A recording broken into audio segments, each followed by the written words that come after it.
గురువారం శ్రీ సోమేశ్వర స్వామి రైతు సంఘం 8వ వార్షికోత్సవాన్ని రైతు సంఘం అధ్యక్షుడు బెదరబోయిన సిద్ధరాములు ఆధ్వర్యంలో యాదాద్రి భువనగిరి జిల్లా ఆలేరు మండలం కొలనుపాక గ్రామంలో ఘనంగా నిర్వహించారు.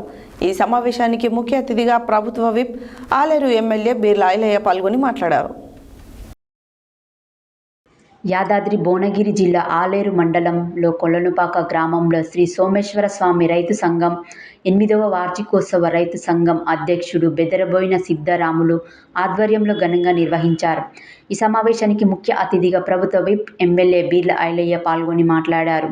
ఈ కార్యక్రమంలో ఎంపీపీ గంధమల్ల అశోక్, గ్రామ సర్పంచ్ ఆరుట్ల రామచంద్రారెడ్డి, కాంగ్రెస్ గ్రామ శాఖ అధ్యక్షుడు గొట్టం విజయేందర్ రెడ్డి, రైతు సంఘం ప్రధాన కార్యదర్శి చీరబోయిన మల్లేష్, ఉపాధ్యక్షులు చామల మాధవరెడ్డి, బైరి రమేష్, కోశాధికారి గాదె సోమిరెడ్డి, కార్యవర్గ సభ్యులు కొల్లూరు రాజయ్య, బెల్లంకొండ వేణుగోపాల్, చామకూర మాధవరెడ్డి, జగదయ్య మరియు గ్రామ రైతులు తదితరులు పాల్గొన్నారు. ఆలేరు మండలంలో కొలనుపాక గ్రామంలో శ్రీ సోమేశ్వర స్వామి రైతు సంఘం రైతాంగానికి శ్రీ సోమేశ్వర స్వామి రైతు సంఘం వెలువెట్టినప్పుడు స్టార్టింగ్ లో ముందుగా ఇంత వరకు వస్తామని కూడా అనుకోలేదు. ఆ భగవంతుని కృప, మా రైతుల సహకారము. సోమేశ్వర స్వామి రైతు సంఘం వార్షికోత్సవం 8వ వార్షికోత్సవం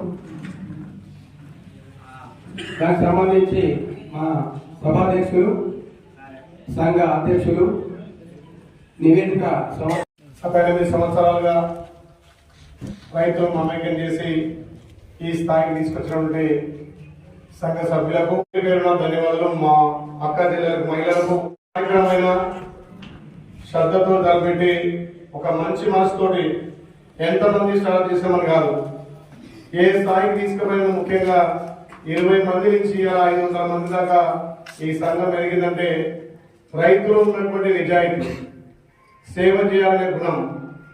రైతులు ఎంతో మంది మోసం చేస్తారు కానీ రైతు ఎవరు కూడా మోసం చేయరు. ఈ సంవత్సరం మోసపోతే వచ్చే సంవత్సరం మనం బాగుపడతాం అనుకుంటాం. ఈ సంవత్సరం పంట నష్టపోతే వచ్చే సంవత్సరం మన పంట చేతికొస్తుందని ఆశపడే ఏకైక జీవి రైతు. కానీ ఏ ఒక్కరిని మోసం చేయడం. అలాంటి రైతులు మీరంతా కూడా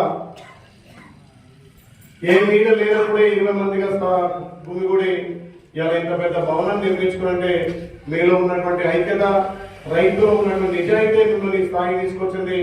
దీనికి సహకరించినటువంటి ప్రభుత్వాలు కానీ మీకు ఉన్నటువంటి దాతలకు కూడా ప్రత్యేకంగా ధన్యవాదాలు తెలియజేస్తూ ముందు కూడా పాటు అదనంగా పూర్ణ సైన్యంతో ఇచ్చే విధంగా మొన్న మాట ఇచ్చినట్టుగా ప్రభుత్వం రైతుల కోసం 500 కోట్ల కొనే విధంగా రైతు పండించిన ప్రతి పంటను ప్రభుత్వమే కొనే విధంగా కూడా చర్యలు తీసుకుంటారని చెప్పి ఈ కొలంపేక గ్రామం అన్ని కులాలను కూడా దత్తత తీసుకొని కొలంపేకనే దత్తత తీసుకొని అభివృద్ధి చేస్తానని చెప్పి గతంలో చేసిన దానికంటే ఎక్కువ కూడా సేవా కార్యక్రమాల్లో మీ అందరి సహకారంతో ముందుంటానని చెప్పి